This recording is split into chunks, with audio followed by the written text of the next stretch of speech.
WhatsApp people, कैसे हैं आप? सब ठीक ठाक हैं? It's me Hamzain, you are watching it's welcome back to the channel. उम्मीद करता हूँ अच्छे होंगे, खैर खैरियत से होंगे, एंजॉय कर रहे होंगे।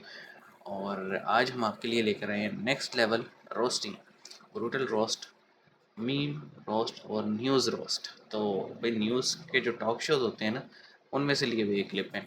तो पॉलिटिकल भी हो सकता है, रिलीजियस भी हो सकता है, किसी भी टॉपिक से रिलेटेड हो सकता है। ज़ाहिर सी बात है, डिबेट हो रही होती है, तो इकट्ठे बैठ के देखते हैं। और आपसे भी यही गुजारिश है कि वीडियो को लाइक, शेयर और सब्सक्राइब कर देना, और नई नई चीज़ें ज़रूर सजेस्ट करना। कमेंट सेक्शन हाजिर है, फीडबैक दीजिएगा। 3 2 1 इन। पिछले 10 साल में ये सरकार, जिस सरकार को मुसलमान का वोट नहीं चाहिए, कि मुसलमान वोट देता भी तो नहीं है ना। सुन लो मेरे भाई, 1947 के बाद से अब तक जो सबसे बड़ी माइनॉरिटी है देश की, उसका माइनॉरिटी होती है। और सरदार पटेल के शब्दों में तो ये तक कहा गया है, सबसे बड़ी माइनॉरिटी देश का बंटवारा कर सकती है, कोट अनकोट। सरदार पटेल के शब्दों में उसे माइनॉरिटी कैसे कहा जा सकता है? सरदार पटेल ने कहा है। बेचारे भूल गए होंगे, टेंशन बहुत है ना। अच्छा तो एक काम कर दी, भगा दीजिए मतलब मुसलमानों जो को। छोट क्या बोला तूने? अच्छा तो एक काम कर दी, भगा दीजिए मतलब मुसलमानों जो को। छोट निकल, पहली फुर्सत में निकल। चाहते हैं तो भगा पाकिस्तान दीजिए। बनाने के बाद भी आप रहे, यहाँ पर भगा कोई दीजिए। दिक्कत नहीं है। अच्छा रह रहे हैं। हाँ बिल्कुल, पाकिस्तान एहसान बनाने के आपका- बाद भी ये आपका मुसलमान। एहसान- ये नहीं, आपका एहसान क्या है? पाकिस्तान बनाया था ना। हम रह पाकिस्तान नहीं में रहे। भारत में रहने वाले भाई साहब, मुसलमानों ने बनाया सुनिए, था। आपको- नहीं, पाकिस्तान बनाने वाले रावलपिंडी, इस्लामाबाद, लाहौर के मुसलमान नहीं थे, कराची के मुसलमान नहीं थे, भारत के मुसलमान थे। 1945-46 के चुनावों के इतना नतीजे देख डिफरेंट- लीजिएगा। देखिए, बीजेपी के 95% मुसलमानों ने, 90 से 95% मुसलमानों ने मुस्लिम लीग और पाकिस्तान के समर्थन में 45 और 46 के चुनाव में वोट दिया। ये तो हिस्ट्री का फैक्ट है, बाय चेंज बाय, नहीं हो सकता। टाटा, गुड बाय, गया। अभी तो आपका घोषणा पत्र ये कहता है कि जिन लोगों ने पाकिस्तान का झंडा चढ़ाया था उनको आप रिहा करोगे। तो जो पाकिस्तान का झंडा चढ़ाते थे, जो लोग पत्थर मारते थे, जो लोग आतंक फैलाते थे, आपने तो ये भी वादा कि उनको रिहा करोगे। पाकिस्तान का आ जाएगा, कोई पैदल आपके पीछे में पाकिस्तान का झंडा चढ़ा दे, क्या आप पाकिस्तानी हो जाएंगे? अरे हिम्मत है तो चला के दिखाइए। अरे आपका क्या, आपके बाप में दम नहीं है पाकिस्तान का झंडा यहाँ लेकर आ जाइए। आपके बाप में दम नहीं है। सुनिए, मैं इस भाषा का इस्तेमाल कर रहा हूँ। आपके बाप में दम नहीं है, पाकिस्तान का झंडा लेकर आ जाए। आप जैसे गद्दार झंडा लेकर आए, यहाँ से मार मार के, जूता मार के निकालूंगा। और अभी आप लहराएंगे ना तो आपके भी पिछवाड़े में ना, वहाँ पे पता चलेगा। पुलिस बैठी है वहाँ पे भारत की। एंकर तो फुल हाइपर हो गया।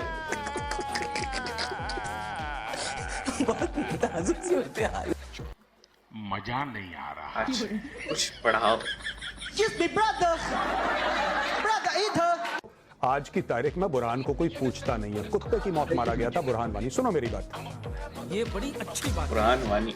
जो सरकार ने वादे करे हैं कश्मीरी आवाम के साथ, वो वादे पूरे होने चाहिए और वादे पूरे होके रहेंगे। अरे आप हम लोग उसके लिए बैठे हैं यहाँ पे। आपने बोलने के क्रम में एक बात नहीं सुनी। ये कह रहे हैं, आपने कहा कि बुरहान वानी कुत्ते की मौत मारा गया, तो इनको बड़ा दर्द हो गया। कह रहे हैं मत कहिए कुत्ते की मौत मारा गया, ऑब्जेक्शनेबल शब्द है। सुअर की मौत मारा गया। माफी चाहता हूँ आपसे हाथ जोड़ के। देखिए, बुरहान इंडिया के पर्सपेक्टिव से टेररिस्ट है, बिल्कुल वैसे ही जैसे BLA कौम टेररिस्ट कहते हैं। जो भी नेशनल इंटरेस्ट के अगेंस्ट होगा वो टेररिस्ट ही है।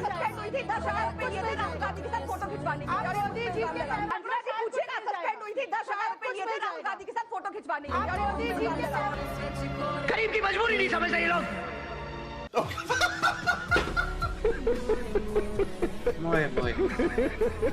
पायलट ये भी कह रहे थे कि कांग्रेस की अगर सरकार आई तो लगा है आगे राहुल गांधी जी प्राइम मिनिस्टर बनेंगे। अच्छा। ये कहा है, आपको भी ऐसा लग रहा होगा।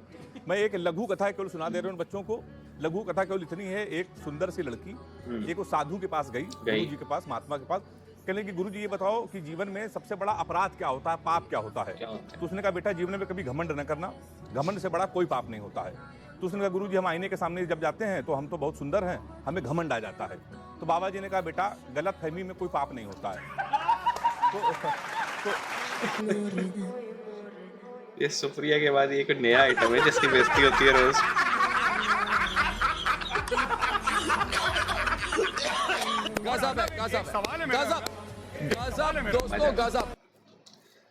ओके, तो ये थे news memes. Basically different short clips थे न्यूज़ एंकर्स के और टॉक शोज़ के।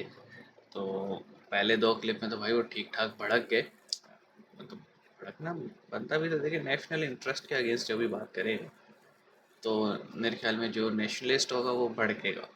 ठीक है, पीस हार्मनी की बात और होती है लेकिन नेशनल इंटरेस्ट और होता है। जैसे राहुल गांधी तो चलो गलत फहमी में जी रहे हैं, वो तो एक जर्नल पॉलिटिक्स है, उस पर हम क्या बात करें। उसके बाद थी वो, उसने 10,000 भाई रिश्वत ली फ़ोटो खिंचवाने के लिए, तो हद हो गई। फिर था humble apology to Pakistani lover. Basically Burhan Wani की बात हो रही थी। अब बुरहान वानी पाकिस्तान जो मर्जी कहता रहे, लेकिन इंडिया की नज़र में वो एक टेररिस्ट था। बिल्कुल वैसे ही जैसे BLF और BLA जो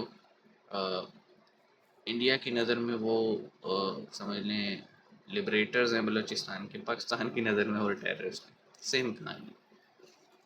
उसके बाद वो मेजर साहब ने कहा ना कि अच्छा कुत्ता नहीं कहूँगा सुअर कहूँगा, वो नेक्स्ट लेवल था, आधे दिमागी कहेंगे इसको। उसके बाद वो था कि झंडे के ऊपर बात हो रही थी और साथ में बात हो रही थी पाकिस्तान बनाने पे। लेकिन हिस्ट्री है कि यूपी और महाराष्ट्र और हैदराबाद, ये जो इन इलाकों के लोगों ने बाकायदा इलेक्शन में वोट दिया था, तो उसको अब आप निगेट तो नहीं कर सकते ना फैक्ट को। फैक्ट तो फैक्ट है, हिस्ट्री का पार्ट बन गए। मौलाना क्यों भड़क रहे थे, आगे देखना चाहिए आगे क्या करना है। मिलेंगे, अपना ख्याल रखिएगा। सी यू।